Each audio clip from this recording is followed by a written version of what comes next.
Hi friends, welcome back to Arsikere ಹೊರನ್ YouTube channel. ಇವತ್ತು bike taxi ban ಆದಮೇಲೆ ಬರೀ ಬೈಕ್ ಟ್ಯಾಕ್ಸಿ ರೈಡರ್ಸ್ಗೆ ಅಷ್ಟೇ ಕಷ್ಟ ಆಗ್ತಾ ಇಲ್ಲ, ಇದರಲ್ಲಿ ಓಡಾಡ್ತಾ ಇದ್ರಲ್ಲ ಎವರಿಡೇ ಪಬ್ಲಿಕ್ಸ್ ಪ್ಯಾಸೆಂಜರ್ ಅವ್ರಿಗೂ ಕೂಡ ತುಂಬ ಕಷ್ಟ ಆಗ್ತಾ ಇದೆ. ಒಂದು ವಿಡಿಯೋ ಪ್ಲೇ ಮಾಡ್ತೀನಿ, ನೋಡ್ಕೊಂಡು ಬನ್ನಿ, ಆಮೇಲೆ ಇದ್ರ ಬಗ್ಗೆ ಮಾತಾಡ್ತೀನಿ ಸ್ನೇಹಿತರೆ. ನಾನು ಯಶವಂತಪುರ ಸ್ಟೇಷನಲ್ಲಿದ್ದೀನಿ. ಸೊ ಇಲ್ಲಿಂದ ಮೆಜೆಸ್ಟಿಕ್ ಹೋಗೋಕ್ಕೆ 125 ರುಪೀಸ್ ತೋರಿಸ್ತಿದೆ. ಕ್ಯಾಬ್ ಬುಕ್ ಮಾಡ್ತಿದ್ರು, ಹಾಫ್ ಆನ್ ಅವರಿಂದ ಯಾವ ಕ್ಯಾಬ್ದವರು ಅದನ್ನು ಎಕ್ಸೆಪ್ಟ್ ಮಾಡ್ತಿಲ್ಲ. ಆ್ಯಂಡ್ ಇವ್ರು ಹೇಳೋ ಪ್ರಕಾರ ಎಷ್ಟು ಕೇಳ್ತಿದ್ದಾರೆ ಅಂದರೆ 125ಗೆ 250 ರುಪೀಸ್ ಕೊಡಿ, 5 ಕಿಲೋಮೀಟರ್, ಜಸ್ಟ್ 5 ಕಿಲೋಮೀಟರ್ಗೆ 250 ರುಪೀಸ್ ಕೊಡಿ, 280 ರುಪೀಸ್ ಕೊಡಿ, ಆ್ಯಂಡ್ ಶೇರಿಂಗ್ ಬಂದರೆ 100 ಕೊಡಿ ಅಂತ ಕೇಳ್ತಾರೆ. ಈ ಥರ ಮಾಡಬೇಕಾದಾಗ ಜನ ರ್ಯಾಪಿಡೋ ಮಾಡಿ ಬೈಕ್ ಟ್ಯಾಕ್ಸಿ ತಗೋರೋದು ಏನು ತಪ್ಪಿದೆ? ನೋಡೋದ್ರಲ್ಲ ಸ್ನೇಹಿತರೆ, ವಿಡಿಯೋ ಸ್ಟಾರ್ಟ್ ಮಾಡೋಕ್ಕೆ ಮುಂಚೆ ಯಾರಾದ್ರೂ ಫಸ್ಟ್ ಟೈಮ್ ನಮ್ಮ ಸಬ್ಸ್ಕ್ರೈಬರ್ಸ್ ನೋಡ್ದೇ ನಮ್ಮ ಚಾನಲ್ ವಾಚ್ ಮಾಡ್ತಾ ಇರೋದು, ದಯವಿಟ್ಟು ಸಬ್ಸ್ಕ್ರೈಬ್ ಮಾಡಿಕೊಂಡು ವಿಡಿಯೋನ ವಾಚ್ ಮಾಡಿ, ಹಾಗೆ ಪ್ರತಿಯೊಬ್ಬರು ಲೈಕ್ ಮಾಡಿ, ಶೇರ್ ಮಾಡಿ.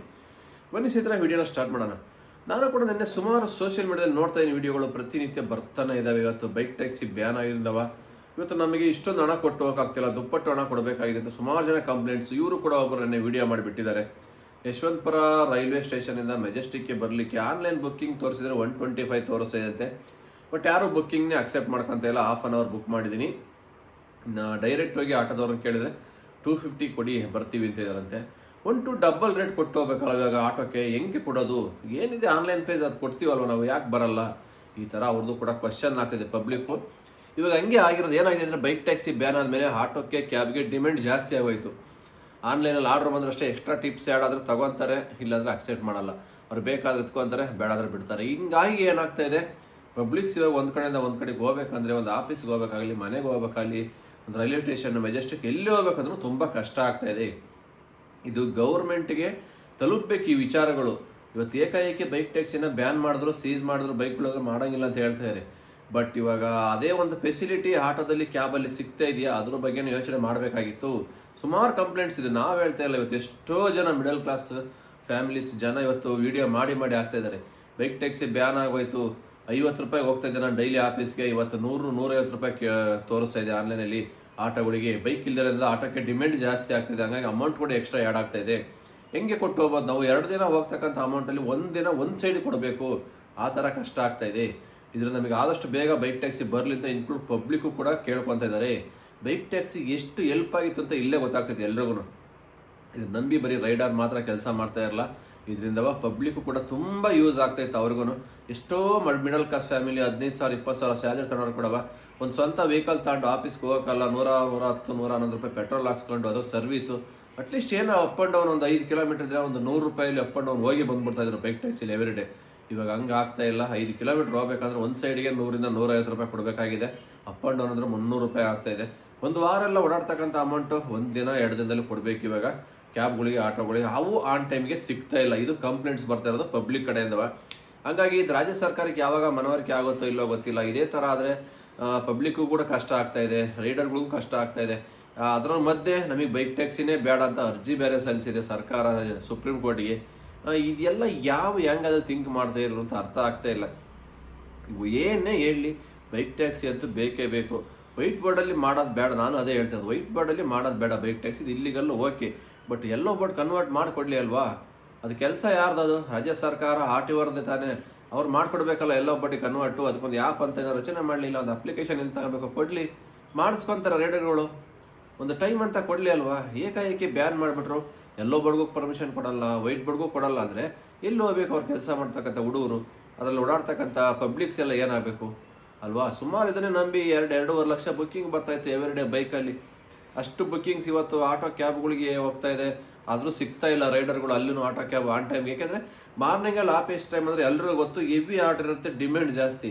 ಅಂಥ ಟೈಮಲ್ಲಿ ಕ್ಯಾಬು ಸಿಗಲ್ಲ, ಆಟೋನೂ ಸಿಕ್ಕಲ್ಲ. ಬೈಕ್ ಟ್ಯಾಕ್ಸಿ ಹೋಗ್ಬೇಕು ಇದ್ದಾಗಲೇ ಸಿಗ್ತಾ ಇರಲಿಲ್ಲ ಬೈಕ್ಗಳು, ಆಟೋಗಳು, ಅಷ್ಟು ಡಿಮ್ಯಾಂಡ್ ಆರ್ಡರ್ ಇದ್ದಾಗ. ಈಗ ಬೈಕ್ ಟ್ಯಾಕ್ಸಿ ಬ್ಯಾನ್ ಆದಾಗ ಒನ್ಲಿ ಆಟೋಗಳು, ಕ್ಯಾಬ್ಗಳು ಸಿಗಬೇಕಾದ್ರೆ ಹೆಂಗಾಗುತ್ತೆ? ಖಂಡಿತ ಸಿಗ್ತಾ ಇಲ್ಲ. ಇವಾಗ ಜನಗಳದ್ದು ಇದೇ ಕಂಪ್ಲೇಂಟ್ ಆಗಿರೋದು, ಡ್ಯೂಟಿ ಸರಿಯಾಗಿ ಹೋಗೋಕ್ಕಾಗ್ತಾಯಿಲ್ಲ, ಈ ಟ್ರಾಫಿಕಲ್ಲಿ ಇನ್ನೂ ಆಟೋಗಳು, ಕ್ಯಾಬ್ಗಳು ಇನ್ನೂ ಲೇಟ್ ಆಗುತ್ತೆ. ಅಟ್ಲೀಸ್ಟ್ ಬೈಕಲ್ಲಂದರೆ ಒಂದು 15 ಕಿಲೋಮೀಟರ್ ಅಂದರೆ ಅಟ್ಲೀಸ್ಟ್ ಎಷ್ಟು ಒಂದು ಹಾಫ್ ಆನ್ ಅವರಲ್ಲಿ ಹೊರಟೋಗ್ತಾ ಇತ್ತು.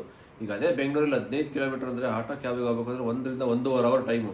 ಅಲ್ಲೂ ಟೈಮು ವೇಸ್ಟ್ ಆಗ್ತಾಯಿದೆ ಟ್ರಾಫಿಕಲ್ಲಿ, ಎಕ್ಸ್ಟ್ರಾ ಅಮೌಂಟು ಕೂಡ ಕೊಡಬೇಕು. ನಮಗೆ ಆನ್ ಟೈಮಿಗೆ ಆಫೀಸಿಗೆ ತಲುಪೋಕ್ಕಾಗ್ತಾ ಇಲ್ಲ. ಈ ಥರ ಸಮಸ್ಯೆಗಳು ಪಬ್ಲಿಕ್ಗೂ ಆಗ್ತಾ ಇದೆ.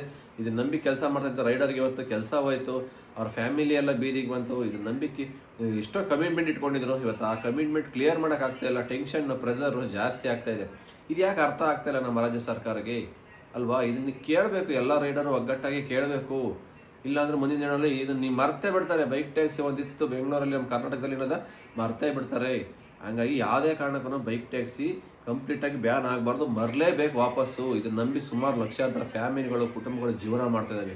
ಆ ಕುಟುಂಬಗಳಲ್ಲೇ ತಣ್ಣೀರು ಬಟ್ಟೆ ಹಾಕೊಳೋದು ಬೇಡ ಹೊಟ್ಟೆ ಮೇಲೆ. ಹಂಗಂತ ಇಲ್ಲಿ ನಾವು ಆಟೋದವ್ರು ಹಾಳಾಗೋಗ್ಲಿ, ಕ್ಯಾಬರ್ ಹಾಳಾಗೋಗ್ಲಿ ಅಂತ ಹೇಳ್ತಾ ಇಲ್ಲ. ಎಲ್ಲರೂ ಬದುಕಬೇಕು. ಅದಕ್ಕೆ ಆದಂಥ ಒಂದು ರೂಲ್ಸ್ ಆ್ಯಂಡ್ ರೆಗ್ಯುಲೇಷನ್ ಬರಲಿ, ಪಾಲಿಸಿ ಅಂತ ನಾವು ಹೇಳ್ತಾ ಇರೋದು. ಎಲ್ಲೋ ಬರ್ಡೆ ಕೊಡ್ತಾರೆ, ಎಲ್ಲೋ ಬರ್ಡೆ ಕೊಡಲಿ, ಅದಕ್ಕೆ ಏನೇನು ಪಾಲಿಸಿ ಬರುತ್ತೆ ಕನ್ವರ್ಟ್ ಮಾಡ್ಕೊತಾರೆ. ಯೂನಿಫಾರ್ಮ್ ಹಾಕಬೇಕು, ಫುಲ್ ಹೆಲ್ಮೆಟ್ ಹಾಕಬೇಕು, ಏನೇ ಪಾಲಿಸಿ ಕೊಡಲಿ ಬೈಕ್ ಟ್ಯಾಕ್ಸಿಗೆ ಎಲ್ಲೋ ಬರ್ಡ್ ಕನ್ವರ್ಟ್ ಮಾಡಿ ಮಾಡ್ತಾರೆ ಹುಡುಗರು. ಅನಿವಾರ್ಯ ಮಾಡಲೇಬೇಕು, ಅಷ್ಟು ಕಷ್ಟ ಇದೆ. ಹಂಗಾಗಿ ಯಾವುದೇ ಕಾರಣಕ್ಕೂ ಬ್ಯಾನ್ ಆಗಬಾರ್ದು, ಆದಷ್ಟು ಬೇಗ ಬರಬೇಕು. ಇವತ್ತು ಎಷ್ಟು ಜನಕ್ಕೆ ತೊಂದರೆ ಆಗ್ತಾಯಿದೆ. ಸ್ಕೂಲ್ ಮಕ್ಕಳಿಗೂ ಕೂಡ ಎಷ್ಟೋ ಜನ ಸ್ಕೂಲ್ ಮಕ್ಕಳು ಬೆಳಿಗ್ಗೆ ಟೈಮ್ ಸ್ಕೂಲ್ಗೆ ವ್ಯಾನ್ಗಳಿಗೆ ಗೊತ್ತಿರಬೇಕು. ನಿಮ್ಗೆ ಲಕ್ಷಾಂತರ ರೂಪಾಯಿ ವ್ಯಾನ್ ಫೀಸೇ ಕಟ್ಟಬೇಕಾಗುತ್ತೆ ವರ್ಷಕ್ಕೆ.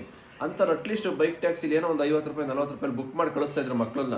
ಕರ್ಕೊಂಬರೋರು ಯಾರು ಇಲ್ಲದೆ ಇರೋ ಟೈಮಲ್ಲಿ ಮನೇಲಿ. ಇವತ್ತು ಅವರು ಕೂಡ ಸ್ಕೂಲಿಗೆ ಹೋಗೋಕೆ ಕಷ್ಟ ಆಗ್ತಾಯಿದೆ, ಬರೋಕ್ಕೆ ಕಷ್ಟ ಆಗ್ತಾಯಿದೆ. ಯಾಕೆಂದರೆ ಎಲ್ಲ ಕಡೆನೂ ಮೆಟ್ರೋ ಇರೋಲ್ಲ, BMTC ಬಸ್ ಇರೋಲ್ಲ. ಹತ್ರ ಇರೋರು ಮೇನ್ ರೋಡಿಗೆ ಹೆಂಗೆ ಒಂದು 100 ಮೀಟ್ರ್ 200 ಮೀಟ್ರ್ ನಡ್ಕೊಂಬಂದು ಬಸ್ ಹೋಗಿ ಮೆಟ್ರೋನ ಪಿಕಪ್ ಮಾಡ್ಕೊಂಡು ಹೋಗ್ತಾರೆ. 2-3 ಕಿಲೋಮೀಟ್ರ್ ಒಳಗಡೆ ಎಲ್ಲ ಇರ್ತಾವಲ್ಲ ಮನೆ, ಅವರೆಲ್ಲ ಏನು ಮಾಡಬೇಕು? ಅವರಿಗೆಲ್ಲ ಯಾವುದೇ ಥರ ಬಸ್ ಫೆಸಿಲಿಟಿ ಇರಲ್ಲ. ಆನ್ಲೈನ್ ಮರೆ ಹೋಗಲೇಬೇಕಾಗುತ್ತೆ ಸರ್ವೀಸು. ಇಂಥ ಟೈಮಲ್ಲಿ ಇವತ್ತು ಆಫೀಸ್ಗೆ ಹೋಗೋಂಥ ಟೈಮಲ್ಲಿ ಆನ್ಲೈನಲ್ಲಿ ಆಟೋಗಳು ಕ್ಯಾಬ್ಗಳು ಸಿಗ್ತಾ ಇಲ್ಲ. ಬೈಕ್ ಟ್ಯಾಕ್ಸಿ ಬ್ಯಾನ್ ಆಯಿತು ಅಂದಾಗ ಅವರೆಲ್ಲ ರೂಮ್ ಖಾಲಿ ಮಾಡ್ಕೊಂಡು ಮೇನ್ ರೋಡಲ್ಲಿ ಬಂದು ಶಿಫ್ಟ್ ಆಗೋಕ್ಕಾಗತ್ತೆ ರೂಮ್ಗಳು ಮಾಡ್ಕೊಂಡು, ಹೇಳಿ ಹೋಗಲಿ.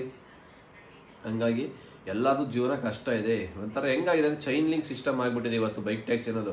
ಬರೀ ಬೈಕ್ ಟ್ಯಾಕ್ಸಿ ಬ್ಯಾನ್ ಮಾಡಿದ್ದು ಇವರು ಒಬ್ಬರಿಗೆ ತೊಂದರೆ ಆಗಿಲ್ಲ, ಇದನ್ನು ಯೂಸ್ ಮಾಡ್ತಾ ಇದ್ದಂಥ ಜನಕ್ಕೂ ತೊಂದರೆ ಆಗಿದೆ, ಪ್ರತಿಯೊಬ್ಬರಿಗೂ ತೊಂದರೆ ಆಗ್ತಾ ಇದೆ. ಹಂಗಾಗಿ ಆದಷ್ಟು ಬೇಗನೆ ಬೈಕ್ ಟ್ಯಾಕ್ಸಿ ಬರಲೇಬೇಕಿದು.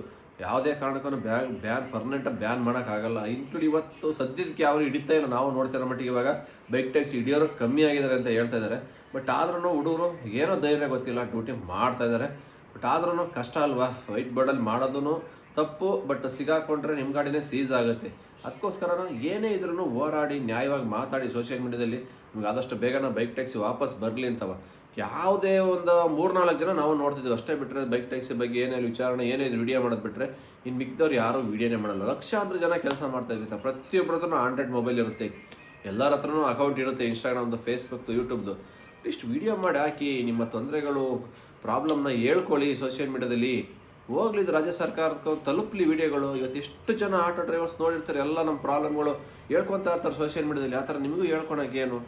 ಇವತ್ತು ಸುಮ್ಮನೆ ಇದ್ದರೆ ಯಾರೂ ಕೊಡಲ್ಲ, ದುಡ್ಡು ಆಗ್ಬೋದು, ಏನೇ ಒಂದು ಪರ್ಮಿಷನ್ನು. ಹೋರಾಡಬೇಕು, ಅದು ನ್ಯಾಯವಾಗಿ ಹೋರಾಡಬೇಕು, ಮಾತಾಡಬೇಕು, ಆವಾಗಲೇ ಬರೋದು ಏನೇ ಒಂದಾದ್ರೂ. ಸುಮ್ಮನೆ ಫ್ರೀಯಾಗಿ ಯಾವ್ದು ಬಂದ್ರೂ ಅದು ಶಾಶ್ವತ ಅಲ್ಲ. ಕಷ್ಟ ಬಿದ್ದು ಎದ್ದು ಬಿದ್ದು ಹೊಡೆದಾಡಿ ತೊಗೊತೀವಲ್ಲ, ಅದಕ್ಕೆ ಒಂದು ಬೆಲೆ ಜಾಸ್ತಿ ಅಂತ. ಹಂಗಾಗಿ ಬೈಕ್ ಟ್ಯಾಕ್ಸ್ ಅನ್ನೋದು ಸದ್ಯಕ್ಕೆ ತಾತ್ಕಾಲಿಕವಾಗಿ ಆಗಿರ್ಬೋದು ಪ್ಲ್ಯಾನು, ಬಟ್ ಪರ್ಮನೆಂಟಾಗಂತೂ ಆಗಲ್ಲ. ಆದರೆ ಅದು ಲಾಂಗ್ ಗ್ಯಾಪ್ ಹೋಗ್ಬಾರ್ದಲ್ವಾ? ಈಗ Supreme Court next month hearing date ಕೊಡ್ತು, ಆನಂತರ ಅವತ್ತು ಆಗಿಲ್ಲ, ಇನ್ನೊಂದು 2 ತಿಂಗಳು ಮುಂದೆ ಆಗ್ತಾರೆ. ಅಲ್ಲಿ ಗಂಟನೂ ಬೈಕ್ ಟ್ಯಾಕ್ಸಿ ಮಾಡೋಕ್ಕಾಗಲ್ಲ. ನೀವು ವೈಟ್ ಬೋರ್ಡಲ್ಲಿ ಹಿಡಿತಾ ಇರ್ತಾರೆ ಬೈಕ್ಗಳು. ಅದಕ್ಕೆ ಆದಷ್ಟು ಬೇಗ ಸುಪ್ರೀಂ ಕೋರ್ಟಲ್ಲಿ ಹಿಯರಿಂಗ್ ಡೇಟ್ ಕಂಪ್ಲೀಟ್ ಆಗೋ ಥರ ಏನಾದ್ರು ಪ್ರೆಷರ್ ಹಾಕ್ಬೇಕು ನೀವು ಸರ್ಕಾರಕ್ಕೆ. ಪಾಲಿಸಿ ಕೊಡಿ, ಪಾಲಿಸಿ ತರ್ಸೋಕೆ ಹೇಳಿ, ನಾವು ಮಾಡ್ತೀವಿ ಅಂತ ಪ್ರೆಷರ್ ಹಾಕಬೇಕು. ಇಲ್ಲಾಂದರೆ ತುಂಬ ಕಷ್ಟ ಆಗುತ್ತೆ ಮುಂದಿನ ದಿನಗಳಲ್ಲಿ ರೈಡರ್ಗಳ ಜೀವನ. ಎಷ್ಟು ಲಕ್ಷಾಂತರ ಫ್ಯಾಮಿಲಿಗಳಿದಾರಲ್ವಾ, ಯಾರು ಕೊಡ್ತಾರೆ ಇವರಿಗೆಲ್ಲ ಕೆಲಸವ? ಸಂಬಳ ಯಾರು ಕೊಡ್ತಾರೆ? ಅದ್ರ ಬಗ್ಗೆನೂ ಎಲ್ಲ ಯೋಚನೆ ಮಾಡಬೇಕಾಗಿತ್ತು ನಮ್ಮ ಸರ್ಕಾರ. ಯಾವುದನ್ನೂ ಯೋಚನೆ ಮಾಡ್ದಲ್ಲಿ ಏಕಾಏಕಿ ಒಂದೇ ಆ್ಯಂಗಲ್ ಥಿಂಕ್ ಮಾಡಿ ಬೈಕ್ ಟ್ಯಾಕ್ಸಿನ ಬ್ಯಾನ್ ಮಾಡಿದ್ದಾರೆ. ಬಟ್ ಇದಂತೂ ನಾವು ಒಪ್ಕೊಳಕ್ಕೆ ರೆಡಿ ಇಲ್ಲ. ಇವತ್ತು ಬೈಕ್ ಟ್ಯಾಕ್ಸಿ ಬ್ಯಾನ್ ಆಗಿರೋದು ಇದು ತಪ್ಪು, ಇಲ್ಲಿಗಲ್ ಅಂತಾರೆ. ಬಟ್ ಇದು ಒಪ್ಕೊಳಕ್ಕೆ ರೆಡಿ ಇಲ್ಲ. ಬೈಕ್ ಟ್ಯಾಕ್ಸಿ ಬರಬೇಕು, ಲೀಗಲಾಗಿ ಬರಲಿ, ಎಲ್ಲರೂ ಅಕ್ಸೆಪ್ಟ್ ಮಾಡ್ಕೊಂಡು ಮಾಡ್ತೇವೆ, ಇಲ್ಲ ಅಂತ ಯಾರೂ ಹೇಳ್ತಾ ಇಲ್ಲ. ಎಲ್ಲ ಸ್ಟೇಟ್ಗಳು ರನ್ ಆಗ್ತಾಯಿದೆ, ನಮ್ಮ ಸ್ಟೇಟಲ್ಲಿ ಸ್ಪೆಷಲ್ ಅಲ್ವಾ? ಇಡೀ ದೇಶಕ್ಕೆ ಕಾನೂನು ಅಂದಮೇಲೆ ಒಂದೇ ಕಾನೂನು ಇರುತ್ತೆ. ಒಂದು ಸ್ಟೇಟಿಗೆ ಒಂದು ಕಾನೂನು ಎಲ್ಲೂ ಇಲ್ಲ. ಹಂಗಾಗಿ ಕೇರಳದಲ್ಲಿ ಒಂದು ಕಾನೂನು, ಮಹಾರಾಷ್ಟ್ರದಲ್ಲಿ ಒಂದು ಕಾನೂನು, ನಮ್ಮ ಕರ್ನಾಟಕದಲ್ಲಿ ಒಂದು ಕಾನೂನು ಅಂದರೆ ಹೆಂಗೆ ಅಕ್ಸೆಪ್ಟ್ ಮಾಡೋಕ್ಕಾಗುತ್ತೆ? ಆಗಲ್ಲಲ್ವಾ? ಇಡೀ ದೇಶಕ್ಕೆ ಒಂದೇ ಕಾನೂನು ಇರಬೇಕು. ಅದೇನೇ ಇದ್ರೂ ಬೈಕ್ ಟ್ಯಾಕ್ಸಿ ಲೀಗಲಾಗಿ ಬರಲಿ, ಖಂಡಿತ ನಾವು ಮಾಡ್ತೀವಿ. ಅದು ಎಲ್ಲ ರೂಲ್ಸ್ ಆ್ಯಂಡ್ ರೆಗ್ಯುಲೇಷನ್ ಫಾಲೋ ಮಾಡಿ. ಮಾಡೋಕ್ಕಾಗದೇ ಇರೋರು ಬೇಡ ಬಿಡ್ತಾರೆ.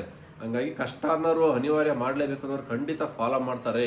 ಅದಕ್ಕೋಸ್ಕರ ಆದಷ್ಟು ನಮ್ಮ ರಾಜ್ಯ ಸರ್ಕಾರ ಬೇಗ ಬೈಕ್ ಟ್ಯಾಕ್ಸಿನ ತಂದರೆ ವಾಪಸ್ ಲೀಗಲಾಗಿ ಪರ್ಮಿಷನ್ ಕೊಟ್ಟರೆ ಖಂಡಿತ ಎಲ್ಲ ಹುಡುಗರು ನೆಮ್ಮದಿಯಾಗಿ ಡ್ಯೂಟಿ ಮಾಡೋಕ್ಕಾಗತ್ತೆ. ಇಲ್ಲಾಂದರೆ ಪ್ರತಿನಿತ್ಯ ಇದೇ ಥರ ಕಿರಿಕಿರಿ ಭಯದಿಂದ ಡ್ಯೂಟಿ ಮಾಡೋಕ್ಕಾಗಲ್ಲ. ಇಷ್ಟು ಹೇಳ್ತಾ ವಿಡಿಯೋ ಇಲ್ಲಿಗೆ ಮುಗಿಸ್ತಾ ಇದ್ದೀನಿ. ಮತ್ತೆ ಸಿಗ್ತೀನಿ ಮುಂದಿನ ವಿಡಿಯೋದಲ್ಲಿ. ಅಲ್ಲಿವರೆಗೂ take care, bye bye, have a nice day. ಜೈ ಹಿಂದ್, ಜೈ ಕರ್ನಾಟಕ ಮಾತೆ.